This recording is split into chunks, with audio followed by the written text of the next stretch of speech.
we're in this restaurant down in Austin, and I looked around and I said, Brian, let me ask you this, because, it takes 2 years to get your tradesman plumbing license in Texas, 2 more years to get your journeyman, another year to get your master's if you went through a DOL training program. So there's a lot of things to it.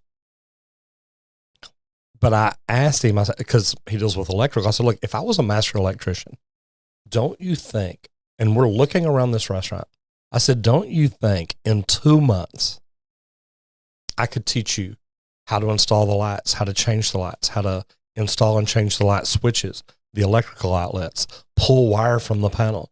Don't you think in 2 months I could teach you good enough to do that you could walk in a house and change a light switch, test an outlet, test a breaker, do this, do that? And he said, yeah. I said, so why do we make them wait 4 years?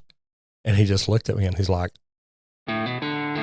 tradesmen built America. Not policymakers or desk jockeys, but hardworking, blue-collared men and women. Join me, Roger Wakefield, on conversations with some of the nation's most successful skilled laborers. This is the Trade Talks. How'd you get started in the trades? Yeah, so I ended up going to college for a year right out of high school.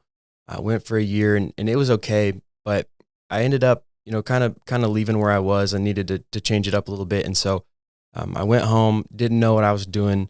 I was a little lost, and my dad actually suggested, he's like, why don't you get into the trades? And being 19 at the time, I was like, no way, I'm not going to listen to you. And so a couple months went by. I was like, man, I don't really want to go back to school. So I ended up, making some connections, contacting some people, and I got in contact with an old neighbor of mine who was actually the hiring manager at the local shop. And so I ended up getting on there, and that's how I kind of started. My dad suggested it to me. I tried to blow him off, and then I ended up doing it. So there's an old show called Father Knows Best. So how'd you pick the trade you did? Just because your neighbor was an electrician? So I looked around for a little bit and looked at some different trades and kind of just wanted to get into something that was skilled. And so, I wasn't actually quite sure when I was doing it because I didn't have any experience in any of those fields. And so when I started looking, I think that was just the thing that popped to me. And honestly, at the time, I didn't know much about it. I didn't know I was going to enjoy it as much as I did and do. And so I think I just got lucky. I think that's really, really what happened. So that was your complete introduction into the trades. Yeah, my dad he's always been handy. He does contracting and stuff like that. But I had never, even as a kid, wasn't very handy. I wasn't, skilled with anything like that. Wasn't mechanical at all. And so I kind of fought it for a long time. Really wanted to go to school, but I did not picture myself enjoying the trades in the way I do. And so it took me by surprise, but there was not a huge introduction. I didn't ever go work with my dad. It wasn't a situation like that or anything like that. I really didn't see any of it until I finally just took that step and jumped in. And then from there was like, wow, this is amazing. So that's how it started. So you said you didn't think you were going to enjoy it like you do. What do you enjoy about the trades? There's a lot of things. I'm very glad that the path of my life kind of ended up the way that it did. And so just right off the bat, there's a couple things about electrical work, especially that I love.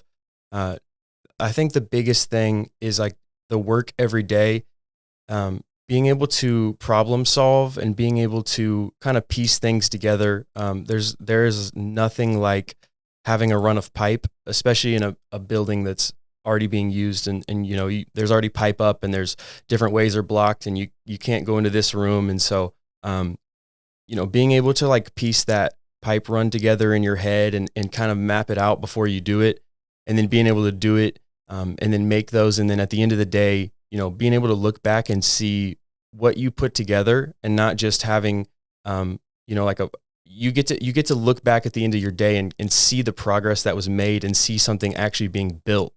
And I think one of the coolest things too is, spending months on a project and then going back later on and standing inside of it and being like, wow, I built this building. It's a crazy feeling to know, especially on larger projects, to be able to come back and stand inside of something that you were a part of. And it kind of puts into perspective how crazy it is that we're, inside right now with lights and air conditioning and plumbing and everything like that. So that's definitely one of my favorite parts is problem solving. And then on top of that, like seeing progress every day, seeing something actually being built. I like that. So let's tell everybody who you are, where you're from, what do you do? Yeah, so my name is Spencer West. I'm from Southern Indiana, and I am a service electrician. So I do mostly service calls, not just service in the way of like fixing problems, but also working in existing buildings. That's kind of what I dedicate as service. So a lot of factories, commercial facilities, stuff like that. And then from there, problem solving, a lot of like troubleshooting, that type of stuff when there are issues, going in and helping to fix things. That's kind of what I specialize in. And then aside from that, I have my own YouTube channel at American Electrician. And so that's kind of where I focus at. So isn't that fun? It's awesome. I love it. Especially you get to look up to guys like Mr. Roger Wakefield here. It's pretty incredible. Well, so thanks. I appreciate it.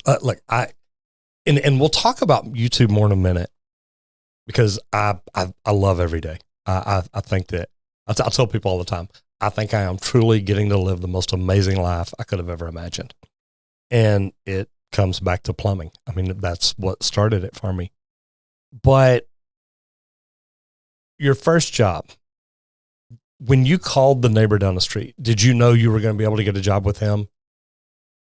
Well, I don't think I explained it well too. Okay, let's hear it. I didn't call my neighbor. I called the company. And then from there, I started talking to him, and we realized that we were neighbors. And he had to ask me this question because it's hilarious. But he was like, "Wait, which house do you live in?" And so he found out because he's like, "Do you live in the house with the crazy neighbor, or do you live next to the crazy neighbor? Or are you the crazy neighbor?" Yeah, he had to find that one out real quick. So yeah, I didn't know when I called originally, but ended up being my neighbor, and then from there ended up being my service manager. So I immediately got introduced into service as an apprentice, and so from there got to learn under other service techs and stuff like that. So it was a really good experience. But yeah, I didn't know that I was going to get the job, but I was just calling around, trying to see what was available, get introduced to the trade, and make some connections, and ended up making a connection with an old neighbor. He didn't live there anymore. And so it was just a pleasant experience there. Y'all hang around to the end. I'm going to make sure we find out if you're the crazy neighbor, you live with the crazy neighbor, or the crazy neighbor lived next door. Okay, so you picked electrical because you said you went down and applied at the company he was at. Yes. Everybody knows plumbers are the smarter trade. I mean, we know that. Everybody knows it. Had you been a little smarter, you might have picked plumbing. No, we've talked about that. I love that. I really do. I know some electricians that are almost smart enough to be plumbers. Why did you pick electrical? I mean, because plumbing picked me. I did not apply for a job until I had been told about plumbing, and really, told about it in a way that it's like, okay, I'm interested. Why did you pick electrical if you were just looking for a job? Yeah, I decided if I were going to pick one evil, right? If I had to pick being shocked or playing in poop, I had to pick being shocked. That's really what it came down to. I was like, man, I think I would rather do that. And plumbing actually wasn't even one of the trades I was looking at the time. I did not know. I was not in that section of like the world yet. My knowledge of the trades were very limited. And so honestly, I was Googling it, and I was on YouTube looking at stuff. I probably looked at some of your stuff before I even knew. And did not pick plumbing. What's wrong with you? I don't know. I mean, you're right. I probably would have been talked into it if I had seen some of your stuff. No. And I mean, let's go back to the intelligence level we just talked about. Yeah. Getting shocked will kill you. Yes. Playing with poop won't. It could. Oh, no. Not any poop I've ever seen.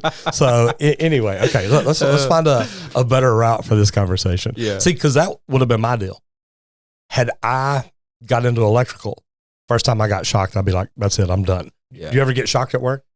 Sometimes. Yeah. Sometimes, especially in service work. Sometimes that's where live work does come into play. And then, obviously you always want to be safe. You always want to have circuits off when you can. However, when you're in a facility that's running and it's so many millions of dollars. Wait a minute. I've been in those facilities. Come on. What? I worked at Texas Instruments. Yeah. Shutting down a tool can cost, millions of dollars an hour. So much money. And so that's where live work comes into play. That's necessary, Now, you've never been shocked in a situation like that. I have not. That's big time. That is big time. Okay. That is big time. You're getting shocked doing a service call on the weekend where you don't want to turn something off. You're like, look, I can just do this. Maybe. Sometimes it's that. Sometimes there's, when you have a facility that is on, you have, especially older facilities that aren't as well put together, you run into things like neutrals, sharing neutrals or something like that, where you get bit when you got it turned off. Yes. Yeah. You think you do. You think you do. And you do, but the neutral, it takes the power on the hot and then it brings it back on the neutral to the panel. And so when they share neutrals though, when you turn that circuit off, that's the hot's off, but that neutral is still carrying the load from another circuit.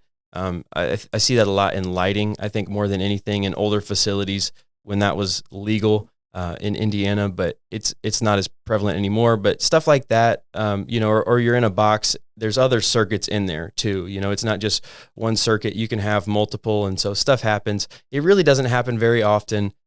It's never usually too bad. Just little incidents, but you try to minimize that stuff as much as possible. And it doesn't happen very often. And I'll say this, it probably wouldn't happen at all if I weren't in the service sector of things, dealing with, buildings that are on, buildings that are already built, that type of thing. In new construction, it's very, very rare that anything like that would ever happen. No, I completely get that. And my first job was a remodel of a bank building. So, and we were adding on to it and doing things like that. So I've seen the older buildings. I've got to work on those. It's just, it's interesting because, you didn't want to get into plumbing because of the poop. I didn't want to get in electrical because of getting shocked. So it's interesting. But that's why I tell people too, getting into the trades, you've got to pick the trade that's right for you. Mm-hmm. That there's electrical, plumbing, HVAC, roofing, there's a million others, but those are the biggest ones. And to me, it's a skilled trades where you get a license. So I think you make the most money there, mm-hmm. or can. Don't get me wrong, you can own your own roofing company and make a fortune. Your first job that you started out as an apprentice,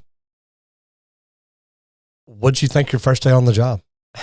So it was an interesting setup. So my first day on the job, it was actually my first 2 months, 2 or 3 months. I ended up doing this. I was retrofitting lights. That was the position that they had available at the time. They needed somebody there, and so I said yes. He kind of, the manager, when he was hiring me, he kind of mentioned, he's like, hey, is this going to be okay? And so when he asked me if that's going to be okay, I kind of picked up on, maybe this isn't something that everybody wants to do. You bet. And so I bit the bullet there though. And I said yes. And I figured I would try it out. And so I ended up just retrofitting lights for a couple months, doing a lot of retrofitting. And I also, on my way to work, I found out like the day before, the journeyman that I was working with, her name was Danielle. And so I was like, man, I really don't know what to expect. I was really nervous. I was young. I had no mechanical skills at all. I was starting at zero, really starting at zero. And so I was nervous and I made it through my first day at work. I was sweating the whole time. My face kept getting hot and I was like, I don't know what I'm doing. But she showed me, and we went, and it was pretty simple stuff. And so after the first day, it just kept progressing. And the second day, I got a little bit less hot, a few less times. I got a little bit less nervous, and so on, and kept going. And then, got out of that and started learning more. But it definitely, it started me. It took me starting at zero. It took me taking those moments where I would get kind of flustered or frustrated because of the not being able to do what I wanted to do, knowing how, but, just trying to stuff as simple as like stripping wires, but in old light fixtures that were melted. So the wires were like, they had been melted and they were hard to strip. You bet. So I'd just sit there and struggle with it for, too long to be stripping wires. But, being new, it took me just taking that time to be at zero and learn, and then to grow. And then from there, it really didn't take as much time as I thought it would to go from not knowing anything to being confident and comfortable doing most things.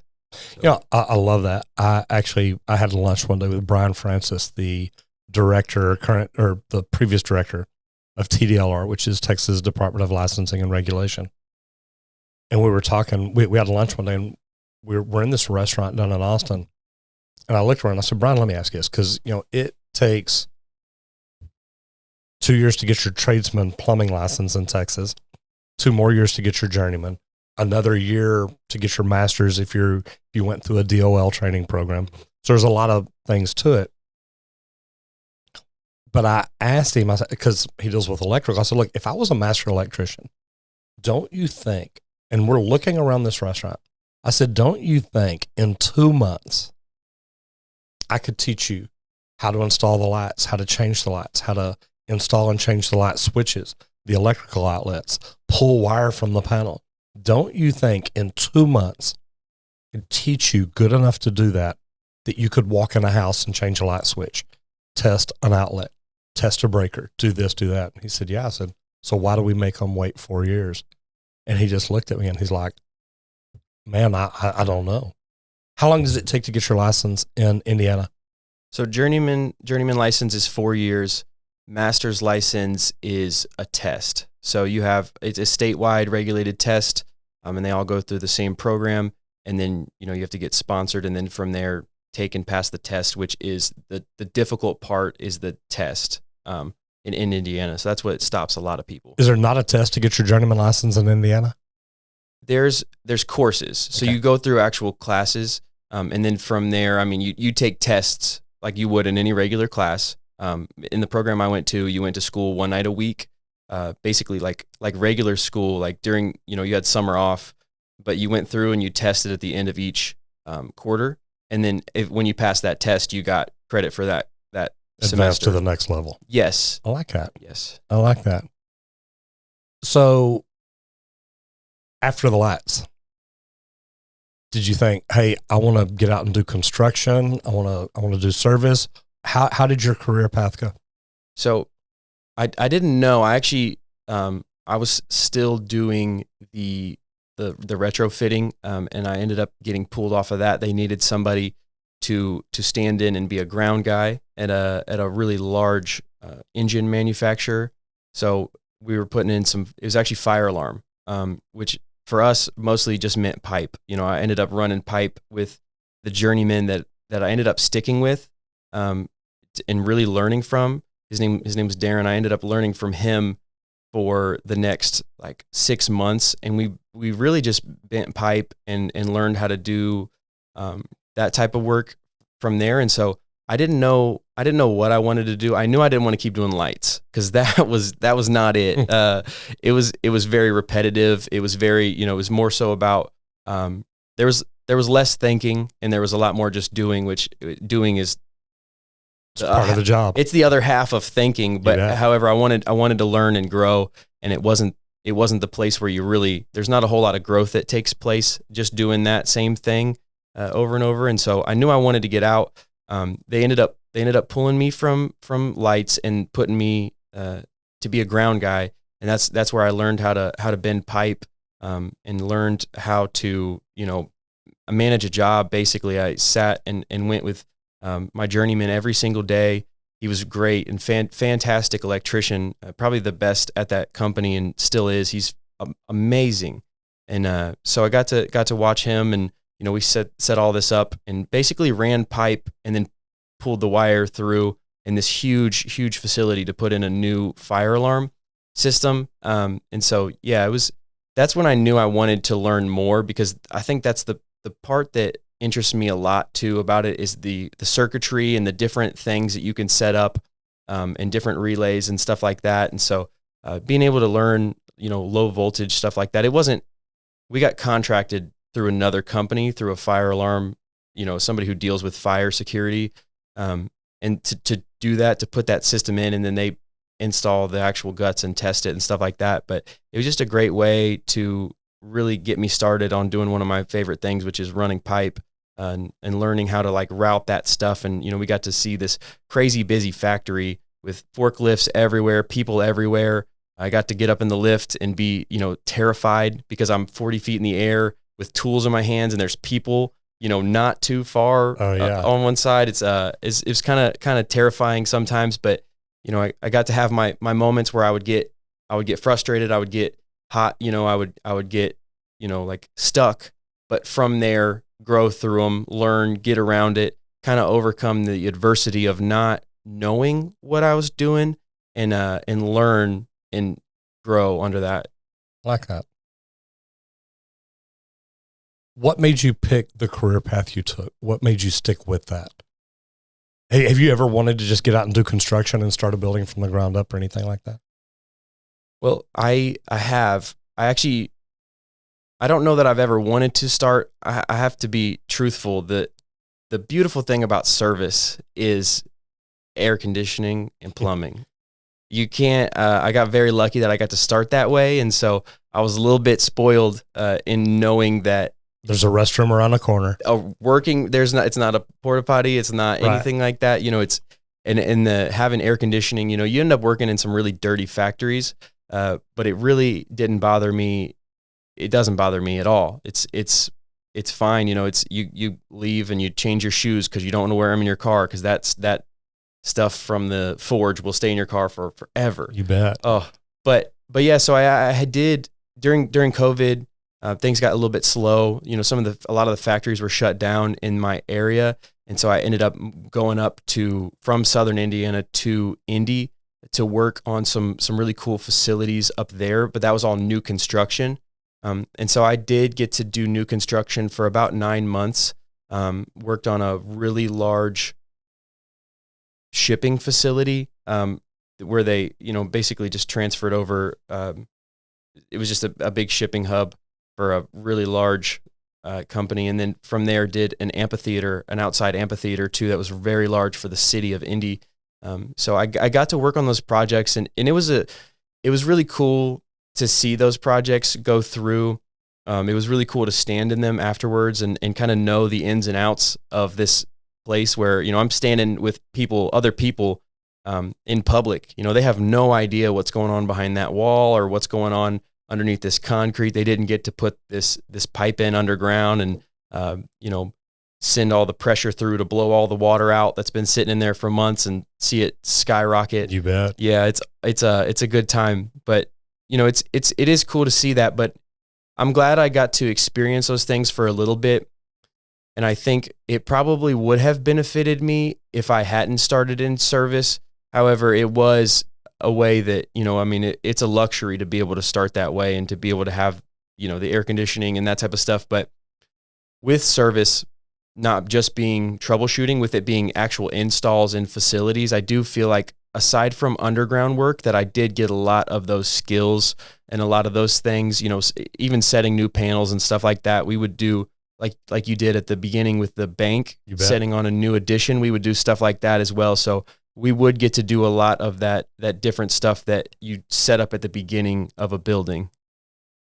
Let's go back to a couple of things. Have you worked with some really great journeymen and some that maybe weren't so great? I've had the pleasure of experiencing both. I've had the journeyman that I ended up working with the most. He was amazing. He was phenomenal. And I made sure that I took care of him. I made sure that whatever I could do for him, whatever he expected, that I did it.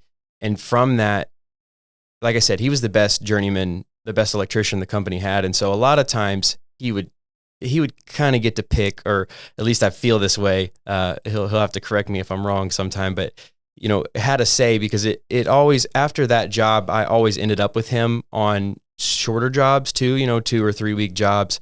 I would end up being on his jobs to help him. I ended up being the apprentice until I ended up going off on my own in my own van for a long time, that would come in and help him. So, I made it pleasurable, so I didn't have to be with the journeymen who weren't so fun to be with.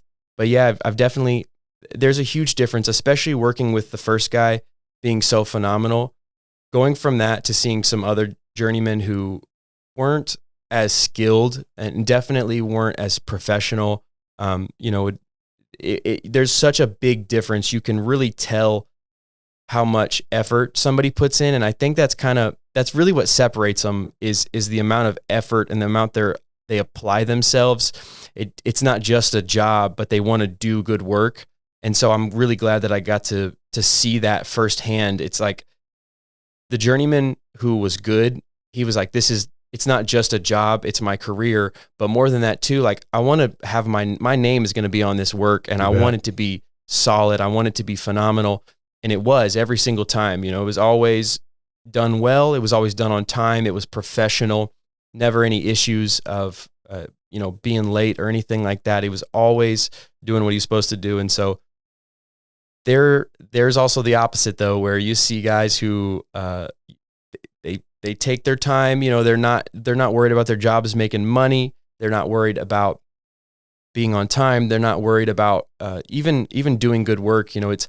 It's there and it's safe, but you feel like there's a couple extra steps. You could have taken that time. You could have put an extra support up. You could have, redone that bend. If you mess up a bend, just instead of saying, well, we did it, let's throw it up, being like, this is visible. Let's just make sure that this one's right. Even if we scrap a piece of pipe, something like that, if it's unsavable, doing that thing to ensure that the job is done well and like to the best of your ability. Makes a difference, doesn't it? Huge difference. Huge difference.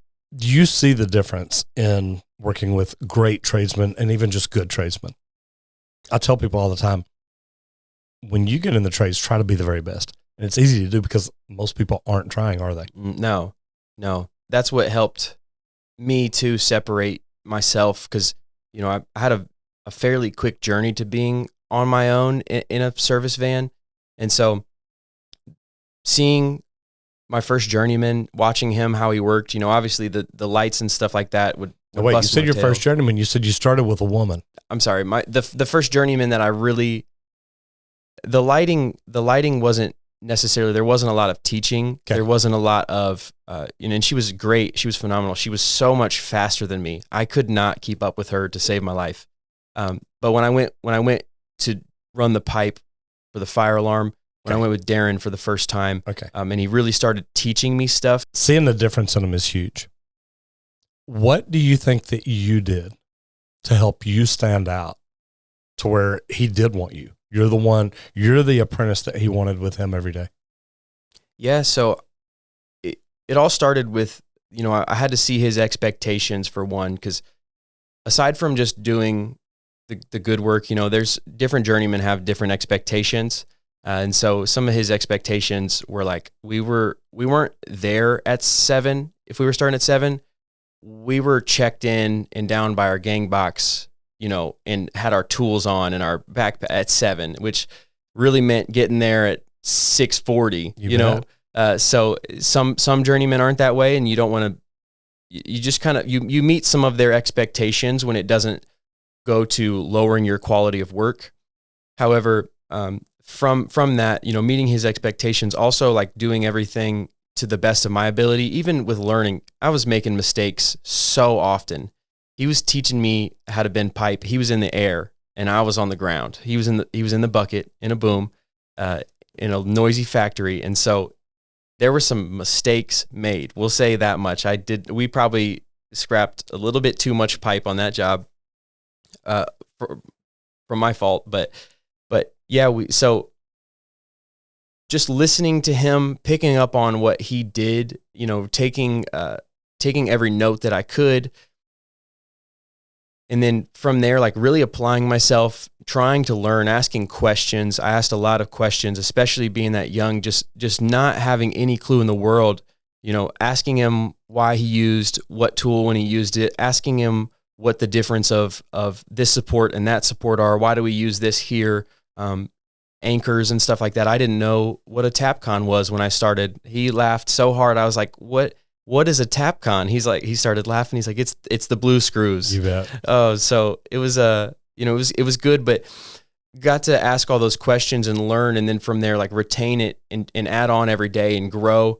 And then also just being pleasant, you know, it's you were giving me a hard time earlier. Stuff like that it's fun, you know, it makes the day fun, being pleasant, and then just being kind at the same time, giving them a hard time, messing around, being guys. And then from there also, you know, at the end of the day, leaving everything on the table, working hard and doing everything that you can to get the job done. Cause his job, he needs to make money on the job. And so as much as I want to learn, it's not just me learning, but it's also me trying to make this job as profitable as it can be. And so when I don't want to get in the way, you know, and so doing everything I can and doing the actual process and learning like that, but at the same time, not taking all the time in the world and trying to slow him up, but really trying to push the needle forward and get some money made on a job.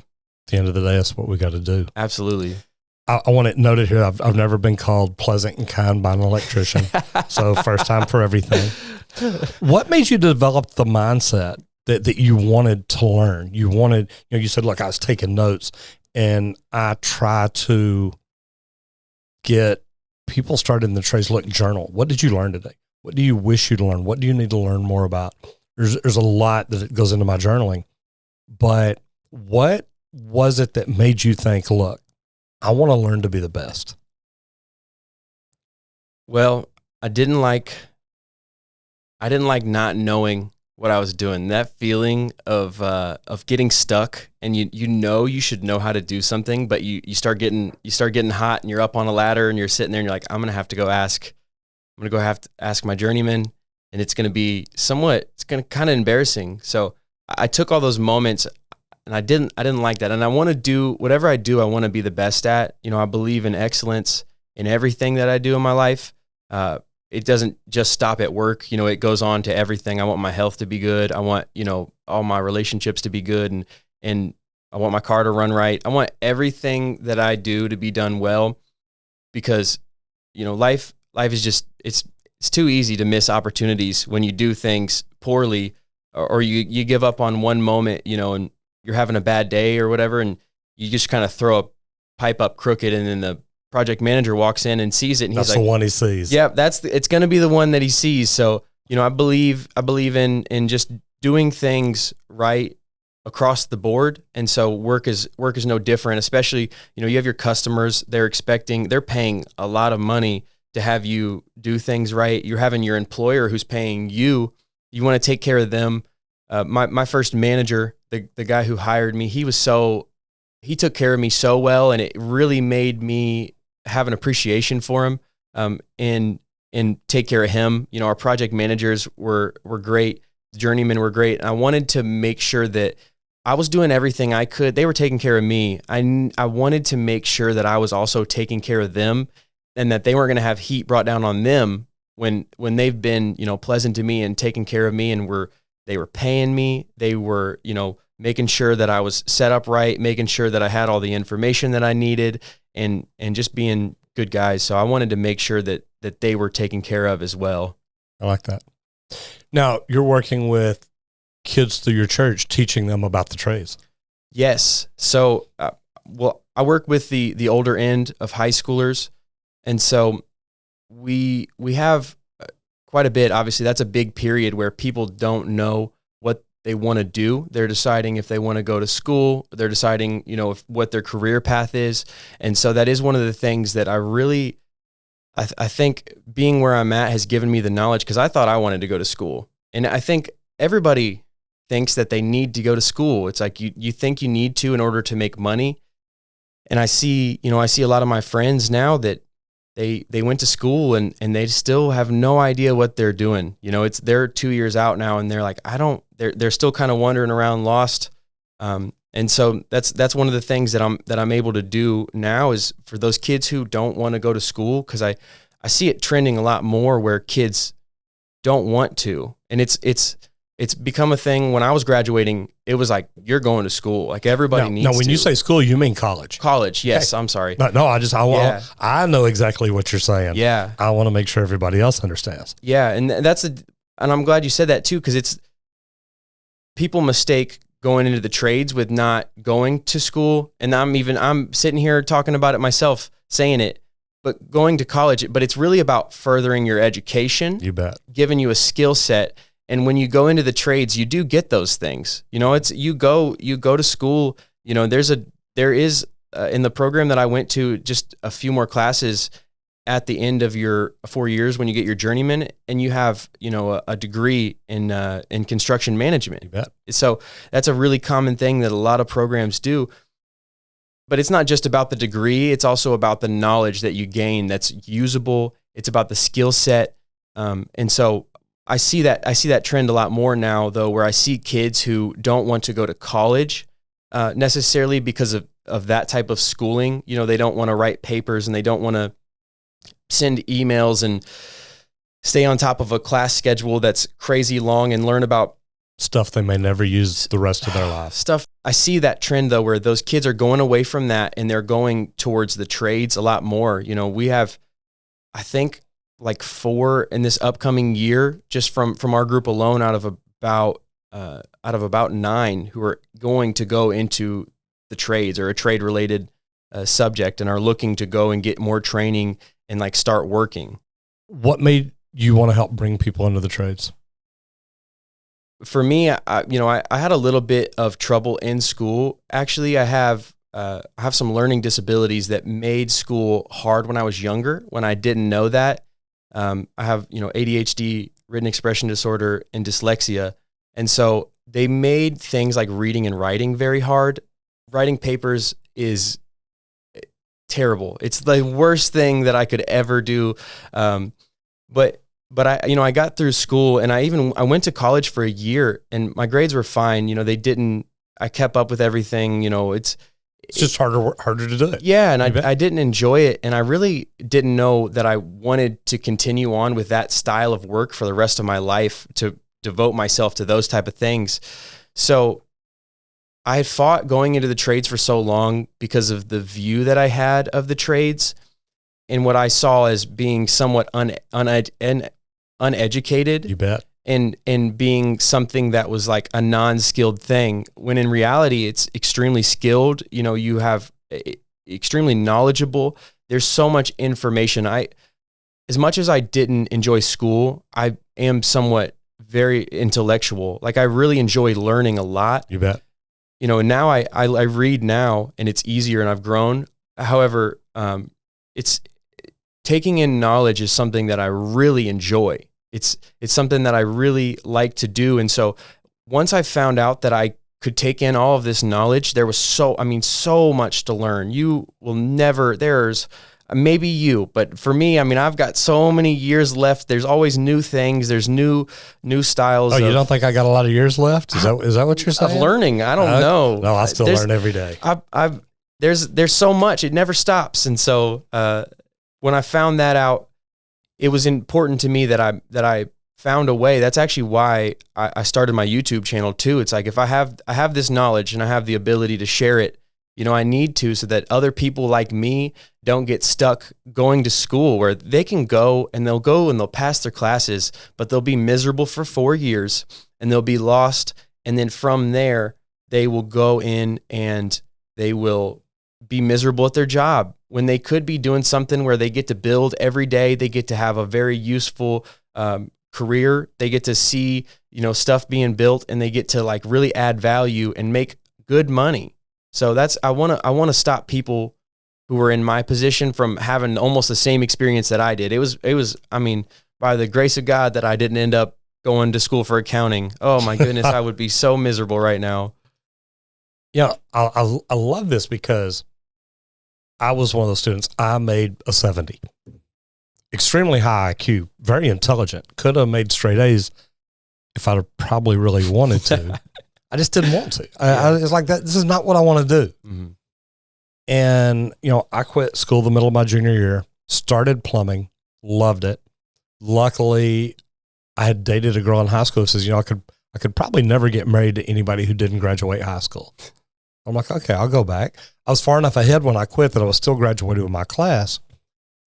But, I love that you talk about skilled and unskilled, because you're licensed professionals, and I'm going to say licensed, a lot of them are still skilled, but plumbing, electrical, HVAC, there's a professional license that goes with that in most of the places around the country. You're studying under someone, like an internship.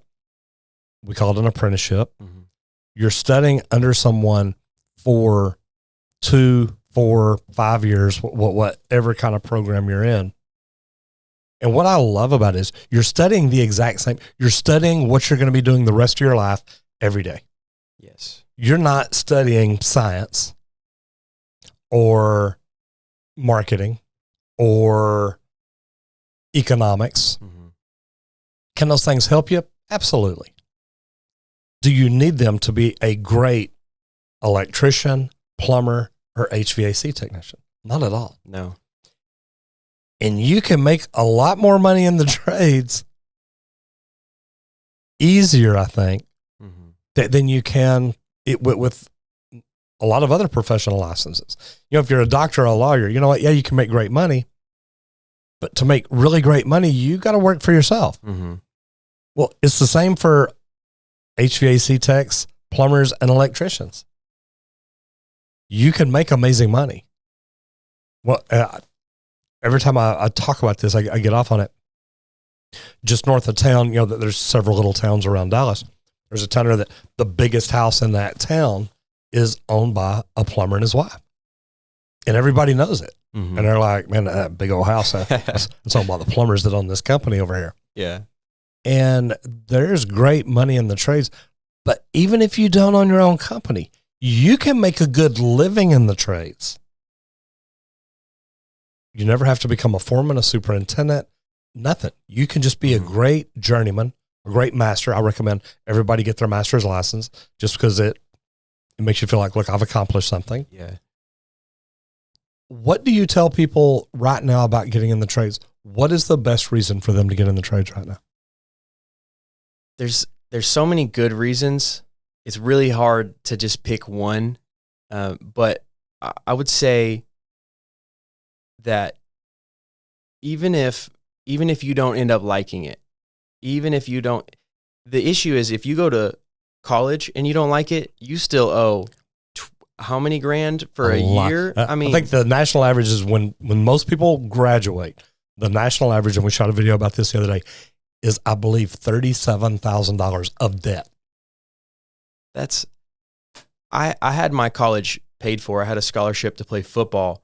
So I just had room and board at a private school. And I think my total for a year was 10 grand. That was with tuition paid for. You bet. So the issue is if you go to school and you don't like it, you still owe 10 grand. A year. A year. Yes. However long, and that's probably way more, honestly. It depends on what school you go to. But coming, if you go into the trades, and you try it, and you end up, you're like, okay, this isn't for me. You get to walk away with money. You get to walk away with knowledge. You get to walk away with all these things. It's not, I love it. And I think a lot of people who try it will love it. However, it's almost like risk-free. What are you really putting on the line to go into this career? I mean, it goes in, and it's not just a job. That's what a lot of people do is they end up going to get a job after school. If they don't know what they're doing, and they end up working at Kroger, or they end up working at, a grocery store, and they just work there for a couple of years, and they don't gain a skill set. They don't grow in their financial situation doesn't get any better. But when you go into the trades, you can start right away, and you can gain that knowledge, and you can gain the money. You make money. I can't from day one. From day one. That's what you mean by Yes. guys. What he means by just you start right away. You start making money your first day there. It's insane, and you don't have to pay them to work there either. No, and you're learning. Oh, it's incredible. It's incredible. So that's probably the biggest thing is that when you start, you get to start and you start making money immediately. They start paying you money, and from there it grows, and it's got a very high ceiling. And it's like you said, I mean, especially if you go and you end up owning your own business, then there's it's huge. But even that, you go and you become an amazing master electrician and you work for somebody else, you make an amazing living, and you always have work. There's never a limited supply of work. If you move town tomorrow to be with your grandma in another state, you can get a job that day. Somebody will hire you if you have experience and you're willing to work. You may have to work on your license, get your license transferred, whatever the laws are in those states. Mm-hmm. But look, we're on the same page. I speak at high schools. I've spoken at some colleges, but I think that most kids coming up these days are taught if you don't go to college, you're never going to amount to anything. Mm-hmm. And then I introduce them to the trades. I'm like, guys, look, I hate to tell y'all they're wrong. So let's talk a little bit about social media. You started it to tell other people, look, I was a troubled youth. I was in trouble growing up too. ADD, ADHD, what we didn't diagnose it back then. It's just like, keep your eye on Roger. Yeah. But I love learning. So I literally walked into a conference in San Diego to learn how to grow my channel, how to make the phone ring. You're doing it to teach people about becoming an electrician or all the trades, any trades? Yeah, so it's mostly based around electrical, about the apprenticeship, about the different skill sets, different, how to wire up a light switch, stuff like that. And then from there, some stuff about tools as well. So it's the knowledge that I have, and so it's a responsibility, like, to share it. If you have it and you can help somebody else, if you're just a little bit further along, even it helps other people just to be able to see what you're doing and to kind of see and take away what they can from your stuff. So how long have you been doing YouTube now? So this is going on my 3rd year now. Okay. So I've been doing it for about 3 years solid. And it's been going well. So I love it. And it's American Electrician. Yes. Cool. Yes. What's your message with the channel? Is it just to show people, look, anybody can get into this? Yeah, it's kind of just to spread the knowledge of what the trade actually is, and to be able to share my experience with it, because it's like I said, originally the reason why I'm so passionate about it is because I myself was trying to avoid it. I was like, Dad, I'm not doing that. Run from it. Yeah. I was like, I'm not a tradesman. I'm not going to be working with my hands for the rest of my life. And that was my experience. And so I wanted to make sure that people like myself could see somebody else that they can relate to and be like, oh, maybe the trades aren't so bad. When I think of it, a lot of times I think of older guys, and that's a lot of it it's older guys, but you think of it and you're like, well, that's just a job for people who are older. That's just a job for people who are, rough and tough, and people that own houses, and I know have a nice mustache. People that own houses that have trucks and motorcycles and boats, and they're making a good living. Mm-hmm. At the end of the day, they really can. They can, but that's why I want to spread that, because when I started, I was just a kid. I had no information. I had nothing. I wasn't soft, but I was a little soft. It's I played football and stuff like that, but I wasn't really like go play in the dirt, go play in the forge, in the metal factory, and come home disgusting. Like, that wasn't just something I was used to, but I got into it and I really loved it. and I really enjoyed it. And so being able to kind of share my experience with that, so that people like me, kids who are making decisions right now, adults who are making decisions right now, who are still working that job, that, you know, who are my age, who just started working out of high school, who didn't start a career, they just started a job. You know, it's a place where they can go. And that's the hardest thing, I think, is getting education for anything, any job. The hardest part's getting education. Well, the trades solve that, because you get the education as you work. You don't have to stop and pay for your education and make no money. Right. You get to go make money now, and you get to be educated as you go along. So that's kind of where I was. To the main message is to be able to like really show the true side of the trades, where it's not just for wonderful men who have mustaches and motorcycles and big trucks. It's also for people who are just getting into it. It's available. That's an open door, and it's a great door to take. What do you think about the pride in the trades? The pride? Yeah. I love it. It's, and it's also, I mean, it gets in the way sometimes too. It depends on what day of the week it is. But, you know, I think you should take pride in your work. You should take pride. You know, you can take pride in the fact that you went in and you put in your 70 hours this week and you worked your butt off and you got it done. Yep. There is something to take pride about in that, for sure. There's to take pride in good work. You know, when you put something up and it looks better than anybody else's, you should be happy, and you should want that. You should want to have, you know, your work compared to anybody else's. You should want it to look better. I think sometimes it gets in the way too. You know, there's another side of the trades too, where I see it sometimes a little bit more with older guys, where things get in the way too. And it's like, you know, somebody will laugh at you for a set of all plastic pliers. That was a big thing. It's like, they're like, what do you need that for? And I'm like, well, sometimes they're nice to have, you know. It's you almost get, there's almost an issue sometimes. I think it's a small portion of the trades that do this, but it's always a loud portion. You bet. But they almost make fun of you for either trying or for trying to be, you know, being effective, for using different methods. And they almost look at you and they're like, what, this isn't as traditional as we expect.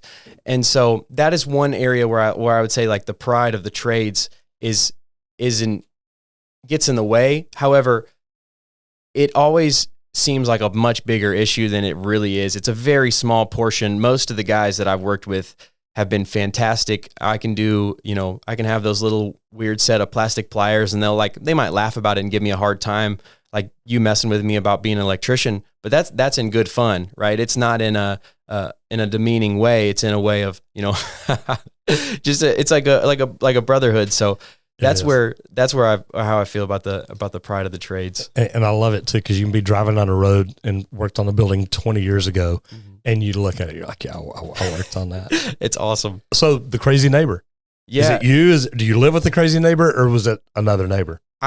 I live with the crazy neighbor, but that's not the one he was talking about. There we go. That's not the one he was talking about. He was talking about the next door neighbors. It was not from my household. We'll say that much. Well, I like that when you said, well, I live with the crazy neighbor. So that's pretty good. I like that.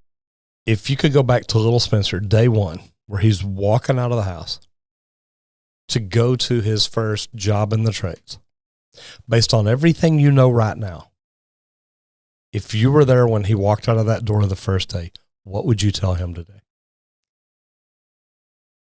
Just hold on. You know, you've got to go through those portions of time where you're the small dog. You've got to go through those portions of time where you are, you know, get frustrated and you get hot and you get kind of anxious, and you're like, I can't believe I have to go ask somebody how to do this right now. It's part of it. But I would just tell him to pick up everything that you can from every person that you work with. You know, watch the YouTube videos when you don't understand something from class, when you don't understand something from that day. You know, if your journeyman taught you something and you didn't really pick it up and it's bothering you, go home and look it up. You know, talk to him about it, ask him about it. You're going to make mistakes. Own up to your mistakes and just move on. And from there, you know, it takes time, but you grow and you grow out of those things, and you learn how to do those things. You learn how to be calm under the pressure of, somebody watching you work while they shouldn't be. But I would just tell him, I would feed him to the dogs too, and just let him. Really, that's the biggest thing. Sometimes the best thing for confidence is to just do it. Even if you're not sure, even if you're unsure, if it's safe, to just do it. And so that's part of it. I would kind of just feed him to the dogs, young Spencer, and give him to those journeymen, because they really do. They take care of you, and they show you. They keep you safe. They keep you learning, and they push you. And so if you apply yourself, it's really almost hard not to. The issue is when you don't apply yourself. However, I would just tell them, just get through those months, or those, even when you switch jobs, you start doing something different. You bet. And so get through those first couple days of not knowing what you're doing, but trying to learn and trying to push yourself, so that over the next couple months, over the next couple weeks, whatever it is, after you learn that skill, the next time you run into that problem or you go to that style of job, you have the ability to just go and run with it. And then eventually you run out of things to run into. Eventually you can start to pick it up and pick it apart one thing at a time. It might be different and you get to learn about it. However, it doesn't overwhelm you, and you don't become overtaken by it. You can, sit there and look at it, dissect it. You learn how to really deal with the problems as you go. Well, this has been fun. American Electrician on YouTube. Are you on any other social platforms yet? Yes, I am on Instagram and on TikTok as well. Good deal. Same thing? American Electrician? Yep, at American Electrician for all three. Good deal. Spencer West, this has been wonderful. It's been fun. It's been a great conversation. I've thoroughly enjoyed it. Thank you for coming down. It's been a pleasure.